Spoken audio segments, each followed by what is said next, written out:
very quickly, Barrister Fro, there's a few, I'm sure some of you would have watched snippets of this interview. You have Tchiroma there actually claiming, number one, that he was not aware of the Anglophone problem. So he was just teleguided and given his speech to read. But when he knew, he apologized. Number two, Tchiroma invoking the will of our forebears. And I'm very interested in that particular discussion because we would like to remind him that his brother Ngananko Aijo, the promises he made to our own forebears before the United Nations was never respected. The promises he made, even in 1961, were never respected. He betrayed our forebears by invading our sovereign territory, usurping the authority of Foncha, and manipulating and dividing to conquer the leaders of the Southern Cameroons at the time. Issa Tchiroma again is insisting that in spite of being a bootlicker, a worshipper of Bimvondo for decades, he wants us, including the people of Southern Cameroon, to trust him. Because if we trust him, he can possibly. He calls them Anglophone leaders before he was stopped at the airport. And he said his plan politique was to meet with these leaders, have conversations with them, and for them to see how we can respect the will of our forefathers.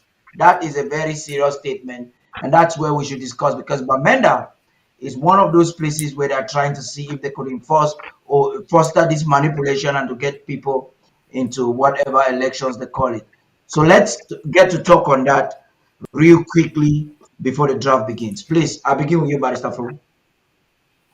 Yes, Paddy, let me make this statement very clearly. In spite of what Bamenda people are going through, Bamenda people are resolute. You can see from the effectiveness of the ghost towns in Bamenda. And if anybody thinks that he can create electoral villages, electoral whatever, and bring Bamenda people into it, he should think again because no Bamenda man will come out on the 12th of October. It's a day that they will all stay home. There will be Mami Wata lockdown, and nobody can get a Bamenda man into any kind of electoral village or electoral hall or whatever they call it. I'm talking more especially of people in Bamenda town.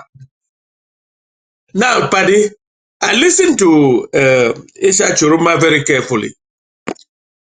And having known how the system works, Tchiroma, I don't want to say that he's right, but I suspect that he might have been misled by the likes of Atanganji. Because if you remember, the first person who gave an interview to say that there is no Anglophone problem was Atanganji. It was not Issa Tchiroma. Now, Issa Tchiroma later on became Minister of Communication. And he was, everything that he had to say in a press conference was teleguided, was prepared from the presidency. And he has also lied. But he you has, really want to believe, let me finish. Barrister Fru, you want to believe Yes. Issa Tchiroma that what he's saying today is No, no, no. Listen to me very carefully. He has also lied by saying when he found out about the root causes,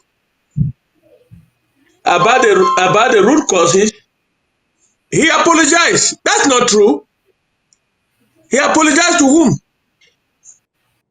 I have followed Issa Tchiroma when I was in ground zero, right up to his interview with Meme Mefo. So he is a very smart politician, but mixing truth and lies. I will see how he can conduct a dialogue. We are not opposed to any dialogue as long as it is done by a neutral body, and we sit one on one, and as we sat in Puman, One on and one, two states of equal status. yes, government to government, equal status, and talk face to face. But that should not include us going back to La Republic of Cameroon to join them in whatever shape or form. No, we will be talking about terms of separation, nothing more, nothing less. We have suffered for the last 8 years. We have lost more than 60,000 of our people. We cannot morally be seen to go back and talk to La Republic about how we can get together. Chiruma should be made to understand that we are now a different country. We will be talking like from government to government. Until then, Chiruma can go and do whatever he wants to do. He will not see Ambazonia By until Sabestia, please. Well, thank you for having me in this particular segment. See, this is Issa Tchiroma. To properly analyze or understand Issa Tchiroma, we must try to know who he is. Issa Tchiroma was a government minister, but Issa Tchiroma is not one of those people who are sleeping on golden beds and sleeping on drinking milk and honey. Issa Tchiroma is one of the 12 candidates running for presidential elections, but he's the only one who has suffered the pain of a pobia, like you and me. Just for being in Northeast, he spent 6, 7 years in Cholere prison, detained there just for being in Northeast. He is the one who is coming out of jail in the hands of Paul Biya and then joining the government of Paul Biya and coming out of that very government to tell us his position. Again, he's not running for president of Ambazonia, he's running for president of Cameroon. And I take his words seriously because whether he likes it or not, what is important now is what he has said publicly. We are yet to hear from the 11 other candidates who are running for the presidential elections. What do they say about their so-called and confirmed problem? Notably, remember, Issa Tchiroma is from Garawa. He's not even a neighbor of Ambazonia. But we are still to hear from our own Ambazonian sons who are running for that thing. What we know is that Mr. Joshua Osi say he will solve the problem in 100 days. How? We don't know. Osi has not even told us. Even I've had the opportunity even to apologize for being a signatory to the document that called that we should be arrested and sent to jail for daring to mention the Anglophone problem. Call it like that. We still have not done it.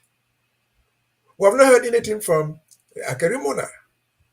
These are our own sons and daughters who are running for that coveted office over there.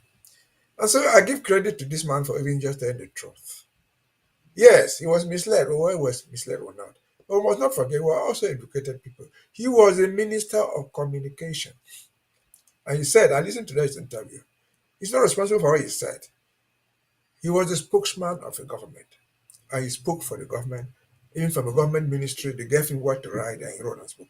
Now he's running as an independent person. But let us take him for what he says. And again, he's a victim. Issa Tchiroma is a victim. If he says so, I don't doubt him. Should he keep to his word? I doubt. All what he said is that he will try to negotiate. That's a good start. He said, the only thing he said, which it has not been mentioned there somewhere, he said that well, he will negotiate everything, but he will not negotiate for the separation of Cameroon, for the split of his country. That's so good. Negotiation is what it is. You don't determine the outcome until you get it to the table and make your case. Jelek, come to Andre was saying it. No, they were agreed to negotiate with us. That's the problem we have with Yaoundé. Why is the war going on? Because in 2016, Paul Biya's government will not even dare hear what we're saying. They rather declare war on us. And so now they're running for their own elections. Let us hear what each of them says. We have said 1,000 times we're not taking part in the elections. But what goes on there is nothing not important to us. We follow those things. At least we can quote Issa Tchiroma, we can challenge him. We are yet to hear what even Mr. Paul Biya himself, who said that he would defeat us in 2 weeks. Who said that the two cubes of sugar will melt? Who sent troops under his order to go down and eliminate our children, burn our villages, kill Ayafo, Florence Ayafo, kill Chere Ngabo? We have not heard from them. These are all candidates. We have not heard anything from our own people who instrumentalize. Atanganji, we have not heard him say that he made a mistake. To lead troops to begin and kill hundreds of our own children. We have not heard anything from Mr. Musonge. These are our own so-called our own political elites or leaders. And so if this Pongana man is even saying something audio from Garwa, I think I should give him credit for even saying it. We have our own sons who have said nothing. They have made no promise. Other than that, they will solve the problem. What has the Almighty has said, solving us. I don't know how, we don't know how. And that's the guy who signed the death warrant for us. You never apologize for doing that. And so I would rather say we'll listen to Mr. Issa Tchiroma carefully. We'll take his words seriously. If he wins, let him be prepared to meet with us on the terms that we all agree. And we just separate on that table on equal terms for justice and peace. That's just what it is. The principle has been go to the peace conference, the negotiation without precondition. Someone said, we're going there on condition that there will be no pressure between microphone. Well, well, Yet. by Stambesia, this is my opinion. I respect everything that you both have said. My opinion is that it is just Issa Tchiroma is not a candidate.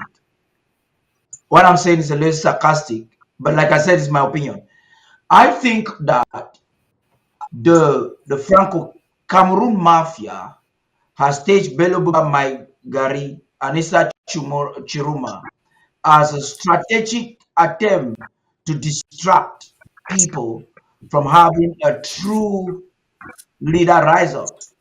Because the same Chiruma that will be denied not going out because he is somebody that should be arrested, and by some reason becomes a qualified candidate, and Kamto they would manipulate some ways to make Kamto not to be a candidate. So this is it. They know that okay, if we bring Chiruma, that's my analysis, so it could be wrong. They know that okay, if we bring Chiruma and Belobuba Maigari to distract the North was okay, we are represented in the election, and these two people can win. That's a fact. Now, then we have already technically displaced the person that could win, who is a Bami. And then they pick some of these rascals. Yeah, there's a young guy that came from Douala the other day and just get some anglophones. You have Muna within the past 2 weeks has just been the ridicule of the century. He started by taking President Biya to court, and the case has been kicked out constitutional court. He moved on to the next phase by seeking or proposing a coalition to say that that is the only way the incumbent can be removed. Apparently, Joshua was saying he's not going to start a conversation in that regard. So, if there's any Kabali and the others are not even willing to talk about it. Now he has digressed, indicating what I thought earlier on. He's now saying they should give him 5 years. And within that 5 years, he's going to create a special part, create institutions. Firstly, recognizing, I don't think he's recognizing only now, but probably as a way because he realizes every other thing has failed. He's recognizing the way whatever they are doing now is not an election. There is no competent framework to organize an election. And so he removed the shame from my face to now make people see that I know that there's a problem. But let's just go around with it. Give me 5 years. And I will leave after 5 years when I will create the institution for a proper election. This is a ridicule, Barrister Flo.